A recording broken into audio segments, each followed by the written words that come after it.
নামি দামি ব্র্যান্ডের যে কোনো কিছুর দাম একটু বরাবরই বেশিই থাকে। তার মধ্যে তো ঈদের বাজার চলমান, সেই সুবাদে তো দাম একটু বাড়িয়েছে তারা নিজেরাও। আমাদের এখানকার আশেপাশে যতগুলো ব্র্যান্ড রয়েছে তার মধ্যে কিন্তু প্রত্যেকের প্রাইসই হাই। হ্যালো এভরিওয়ান, আসসালামু আলাইকুম। ঢাকার অভ্যন্তরীণ দোহার নবাবগঞ্জ এলাকাকে বলা হয় দ্বিতীয় বৃহত্তর ঢাকা। এখানে এমন কি জিনিস নেই যেটা পাওয়া যায় না। এখানকার স্থানীয় জনসাধারণ যেমন বড়লোক তেমন শৌখিনও। সেই সুবাদে এখানকার নামি দামি যতগুলো ব্র্যান্ডের দোকান রয়েছে সবগুলোতে কিন্তু ব্যাপক পরিমাণে ক্রেতাদের আনাগোনা রয়েছে। এই তো রিসেন্টলি উদ্বোধন হলো আরাবি শপিং মল, যার লোকেশন হলো জয়পাড়া কলেজ মার্কেটের দ্বিতীয় তলায়।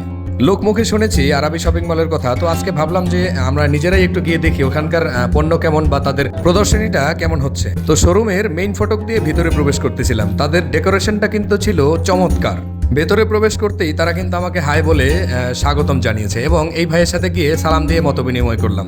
তারপরে বললাম যে আপনাদের শোরুমের কথা তো আমরা লোকমুখে শুনেছি, এই শপিং মলের কথা, তো আজকে ভাবলাম যে আমরা সশরীরে চলে আসি। ভিতরে প্রবেশ করার পরে যে বাচ্চাগুলো দেখতে পাচ্ছেন এরা কিন্তু বেশ আনন্দের সাথেই আমাদের সাথে মত বিনিময় করেছেন এবং তারপরে ভিতরের দিকে চলে যাচ্ছি। এটা কিন্তু গ্রোসারি শপ, সেই সাথে শপিং মলও, তো এভরিথিং ইজ হিয়ার। ভেতরে প্রবেশ করা মাত্রই চোখ গেল মেয়েদের সেই ভ্যানিটি ব্যাগের দিকে। সেখানে কিন্তু 15% অফ দেওয়া আছে, তো আপনারা চাইলে অবশ্যই সেখান থেকে নিয়ে নিতে পারেন। তারপর আমি সোজা চলে গেছি আমার পছন্দের সেটার দিকে, সেটা হচ্ছে পাঞ্জাবি। এখানকার পাঞ্জাবিগুলোও কিন্তু মোটামুটি কোয়ালিটিফুল।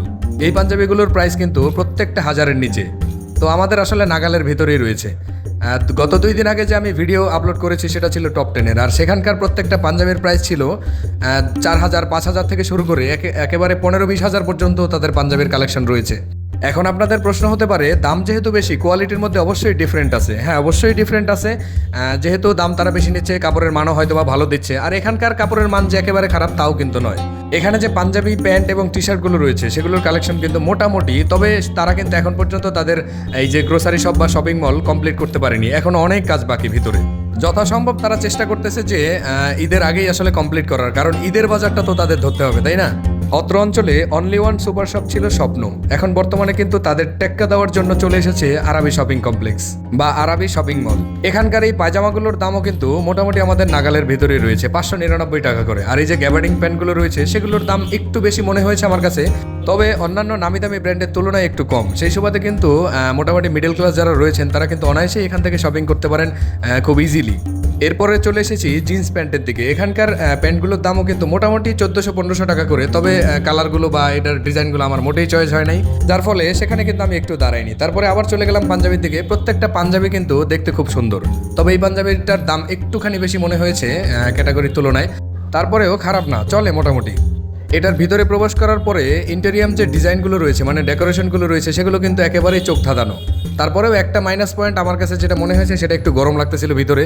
যদিও আমি তাদের কর্তৃপক্ষের কাছে জানিয়েছি যে আপনাদের এসির ব্যবস্থা করতে হবে খুব শীঘ্রই, এবং তারা আমার কথায় সম্মতি দিয়েছে যে স্যার আমরা খুব শীঘ্রই বলতে কালকে থেকে আমাদের এসি অন হয়ে যাবে। এই সুপার শপে কি নেই বলেছিলাম, তাই না? সব কিছুই এখানে রয়েছে, জুতা থেকে শুরু করে এভরিথিং ইজ হিয়ার। আর এখানকার যে জুতাগুলো রয়েছে সেগুলোও কিন্তু আসলে খুব একটা আহামরি দাম নয়। এখানকার বড় খালি জায়গাটা দেখে আমি তাদের জিজ্ঞেস করলাম যে এখানে কিসের আয়োজন হতে যাচ্ছে। তারা বললো যে স্যার এখানে হচ্ছে ভেজিটেবল আইটেম, আমাদের কাজ চলমান রয়েছে, আমরা খুব শীঘ্রই আপনাদের সামনে উপস্থিত করতে যাচ্ছি ভেজিটেবল আইটেমগুলো। তো আপনারা যখন আসবেন এখানে সুপার শপে আপনারা কিন্তু ফিরে যেতে পারবেন না খালি হাতে, কেননা আপনাদের দৈনন্দিন নিত্য প্রয়োজনীয় যে জিনিসগুলো রয়েছে সব এখানে পাবেন। প্রত্যন্ত গ্রামাঞ্চলে বসবাসরত যে জনসাধারণ রয়েছে তারা কিন্তু সুপার শপ সম্পর্কে তেমন একটা জানে না। আমরা যেখানে থাকি দ্বিতীয় বৃহত্তর ঢাকা হলেও এখানেও কিন্তু সুপার শপ ছিল না। এই বিগত কয়েক বছর আগেও প্রথমে এসেছে স্বপ্ন, তারপরে এসেছে এই Arabi shopping mall. Arabi shopping মলের অভ্যন্তরীণ এত বড় জায়গা যে সেখানে কিন্তু কেউ প্রবেশ করলে আসলে মনে হবে না যে আমি দোহারের মধ্যে কোনো শপিং মলে রয়েছি। এটা মনে হবে যে কোনো ইউরোপ আমেরিকা বা বড় কোনো কান্ট্রিতে আসলে রয়েছে। তো যাই হোক, আসলে নতুনত্বের ছোঁয়ায় বাংলাদেশ এগিয়ে যাচ্ছে উন্নতির দিকে। আমি এই আরাবি শপিং মলের ভিতরে প্রবেশ করে একেবারে কোনায় কোনায় গিয়ে দেখেছি তাদের যতটুকু ডিসপ্লে করার তো করেছে, এখনও যতটুকু বাকি সেটুকু যদি পরিপূর্ণ ডিসপ্লে করা হয় তাহলে কিন্তু কল্পনার বাইরে চলে যাবে এটার সৌন্দর্য।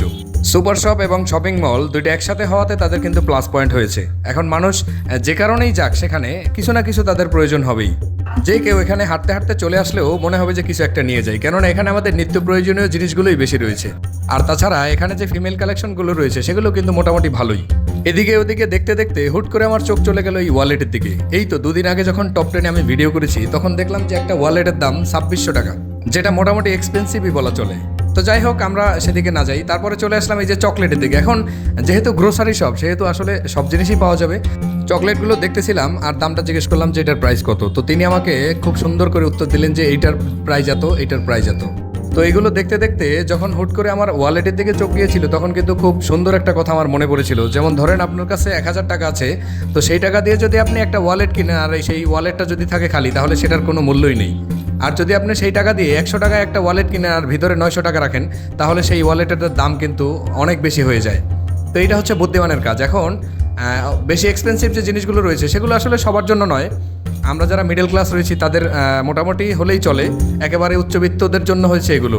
আর সেই উচ্চবিত্ত দিয়েই মোটামুটি দোহান-নবাবগঞ্জ একেবারেই ভরপুর, কারণ এখানকার মানুষ যেমন রুচিসম্মত তেমন কিন্তু বিলাসীও বটে।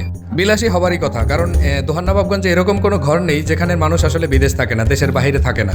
তারা কিন্তু দেশের বাইরে থেকে পরিশ্রম করে রেমিটেন্স বাংলাদেশে পাঠায়, আর সেটা দিয়েই কিন্তু তারা তাদের ফ্যামিলি, তারপরে তাদের বাবা মা ভাই বোন যারা থাকে, তারা কিন্তু বেশ সানন্দে এবং স্বাচ্ছন্দ্যে এই মার্কেটিং বা শপিং করে থাকেন। তবে মাঝে মধ্যে কিন্তু তারা বেমালুম ভুলে যায় যে এই টাকাগুলো তাদের ইনকাম করতে বা পরিশ্রমের মাধ্যমে যে টাকাগুলো আর্ন হয় সেটা কতটা কষ্টদায়ক। তো সেই সুবাদে তাদের একটু কর্ণপাত এবং দৃষ্টিপাত রাখা উচিত যে আমাদের এই কষ্টের উপার্জিত যে ইনকামগুলো, সেগুলো যেন অনর্থক নষ্ট না হয়। তো আমার এই বকবকানির পর্ব আজকে এখানেই শেষ। দেখা হচ্ছে অন্য কোনো ভিডিওতে বা ব্লগে। সেই পর্যন্ত সবাই ভালো থাকবেন, সুস্থ থাকবেন। আল্লাহ হাফেজ।